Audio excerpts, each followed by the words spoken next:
ఇవాళ తక్షణం మన దగ్గర ఉన్న నీళ్లు మన హక్కు వాటాది, ఇంకా 123 టీఎంసీలు మనవి. మనం ఈ ఎండాకాలం అవసరం కొరకు హైదరాబాద్, రంగారెడ్డి, ఖమ్మం, నల్గొండ, వరంగల్ జిల్లాల అవసరాల కొరకు, మంచినీటి అవసరాల కొరకు మనం పెట్టుకున్న నీళ్ళు అవి. ఆ నీళ్ళని తీసుకుపోతుంటే గది మాట్లాడమంటే కేసీఆర్ మీద మాట్లాడతా, నేను ఇంకేందో పాత చిందిగా పచ్చడి ఏందో మాట్లాడతా, రేవంత్ రెడ్డి మాట్లాడి వదిలేసిన పనికి మళ్ళీ చెత్త మాటలు నేను మాట్లాడతా అని తప్పించుకునే ప్రయత్నం చేస్తున్నారు. ఏంది నీ దగ్గర సమాధానం లేనప్పుడు అవతలని గందరగోళం చేయి అన్న సిద్ధాంతాన్ని పాటిస్తున్నట్టున్నది. మర్చిపోయినావు, సోయి లేదు, ఓకే. కానీ వాళ్ళు మేము చెప్పిన తర్వాత, మేము గుర్తు చేసిన తర్వాత నన్నా ఓ బాధ్యతాయుతంగా మాట్లాడాలి కదా. నువ్వు మాట్లాడాల్సింది కేంద్రం మీద, నువ్వు మాట్లాడింది పక్క రాష్ట్రం మీద చంద్రబాబు మీద, నువ్వు మాట్లాడాల్సింది బీజేపీ మీద. ఒక దిక్కు కేంద్రం పూర్తిగా తన చేతిలోకి తీసుకుంటుంటే ప్రాజెక్టులని సోయి లేకుండా పండుకున్నారు. అవాళ కూడా మళ్ళీ కేసీఆర్ వచ్చి నల్గొండలో సభ పెట్టి గర్జిస్తేనే గవ్వాల మాట్లాడి అసెంబ్లీలో తీర్మానం పెట్టించిండ్రు. సోయి లేని మీ మంత్రులు, మీరు, మీ ముఖ్యమంత్రి, నువ్వు. మేము గై మాట్లాడలే, మీ అవినీతి గురించి మేము మాట్లాడతలేము. అవి చాలా ఉన్నాయి, అవి ప్రజలే మాట్లాడుకుంటున్నారు.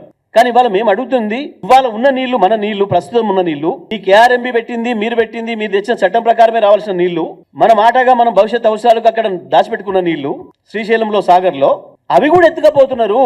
నువ్వు చెప్పిన 300 వాటాలోనే ఎత్తుకపోతున్నారు. గది సోయి లేకుంటున్నావు. ఈ 5 జిల్లాలు ఇబ్బంది పడబోతున్నాయి మంచినీళ్ళకి రేపు. ఇవాళ సాగునీళ్ళకు కూడా చివరి దాడి ఇస్తారా లేరా అన్న భయం ఉంది సాగర్ ఎడమకాలం రైతాంగంలో.